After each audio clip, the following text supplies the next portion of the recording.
Good morning from the Escambia County Emergency Operations Center. I'm John Dodge, Emergency Manager for Escambia County. I wanted to give you a little bit of an update this morning on what we're seeing out of Hurricane Michael as it approaches the northern Gulf Coast.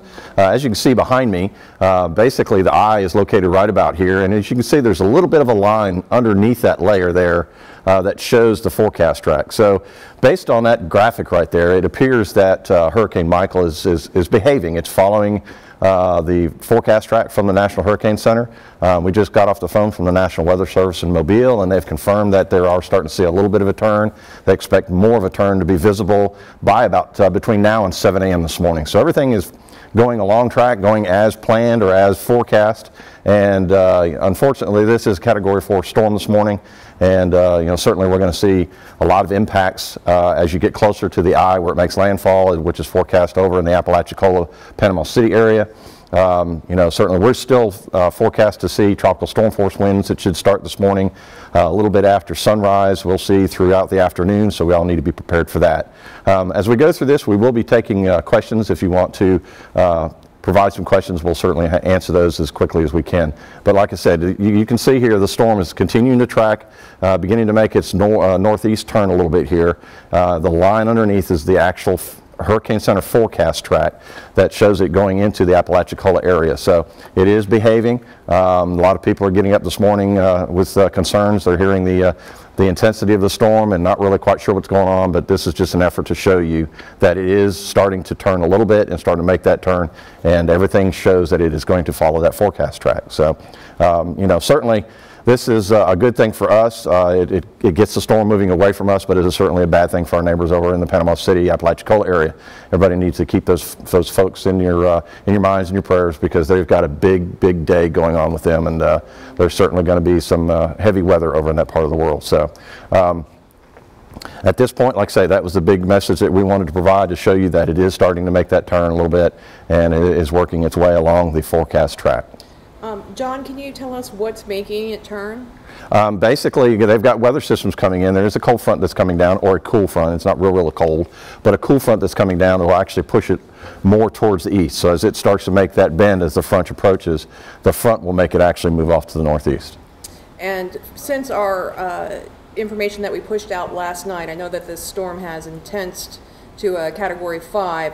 Has that really impacted what we're going to see here locally? Yeah, right now it's a Category 4. It is not a Category 5. They've got gusty winds that may go into Category 5 strengths, but as of right now, it's still a Category 4. And are we going to see, what kind of wind strengths are we going to see? Locally here in Pensacola, we should see maybe tropical storm force, maybe a little bit gusty higher into the 45 range, but for the most part it should be tropical storm or less, and that's going to be in squalls. And what I mean when I say in squalls, it's going to be windy for a short period of time, and then it'll die down to nothing, and the rain will stop, and then another line of weather will come through, which was what they call a squall line, and then it will start raining, it'll get windy again, and then it'll die down. So it's not going to be constant all day long. It'll be on again, off again as we go through the afternoon. And our number one question always is, what are the chances that the bridges are going to close? Well, if we get those winds as forecast, then certainly when they get that high up to tropical storm force, which is 39 miles per hour, sustained, and law enforcement helps us determine that by going out there. They're actually out there on the streets today. If they get out there and determine that it's unsafe for those pathways to be open due to the high winds, they will close those down. If one closes, do they all close? No, we have weather monitors throughout the community, so we're monitoring each area around those bridges, and it's only per bridge, so we won't close them all at once. It'll be, if we get a lot of wind out there, let's say at the Bob Sykes Bridge on Pensacola Beach, because they're right on the Gulf, they may see high wind conditions that they don't see elsewhere. So we monitor them all, and we close them only as required. If the winds die down and we don't see winds there for a period of time, we may open it back up. So it's all about what we're seeing on the weather monitors and the information we're getting from the Weather Service. What are the chances that we're going to see tornadoes in the area, either coastal or inland?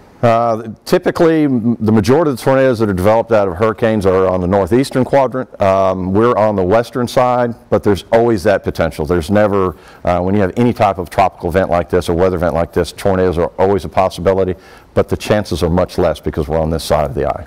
And for those that are just joining us now, can you explain whether the storm has started to track to the north again? Sure. And as you can see behind me here, we've got the screen up with the radar. You can see the storm's eye offshore. And you'll see a little line right up underneath it that actually goes right through the eye of the storm. That is the forecast track showing it, the forecast track going over to Apalachicola to the Panama City area. So it's behaving, it's following track at this point. The Weather Service has confirmed that. They say we'll see more of a turn even between now and 7 o'clock this morning. So the storm is behaving. And do you think that we're going to have to call for any additional evacuations beyond the Category A? Not at this point, unless something major changes, which is not forecast and not being seen at this point. We should be good at a level A, and as the day begins to wind down, we should start improving weather. And at what time do we think that people should be able to get back on the roads again? Well, like I say, the forecast right now is for those winds to be out of here this afternoon about 4:30, 5:30 time frame. Hopefully those wind conditions will drop down and you know, people can move about like they normally would. But pay attention to the weather, pay attention to the news media. That's our outlet. Pay attention to the social medias because that's our outlet for communicating with the general public. And should something change, we'll put this information out. But right now, based upon forecast tracks, we're talking 5:30. I have a question from a business owner out on the beach. They are asking if they are in evacuation A, are they required to close their business? They are required to evacuate under the evacuation order. Okay. All right. That looks like that's all our questions. Anything else you'd like to add? Just everybody stay safe, hunker down if you can today. Just hang out at the house. Hopefully power and cable and all that stay on so everybody can stay comfortable. And we'll let this thing do what it's going to do and hopefully be able to get out and help our neighbors to the east after the storm passes.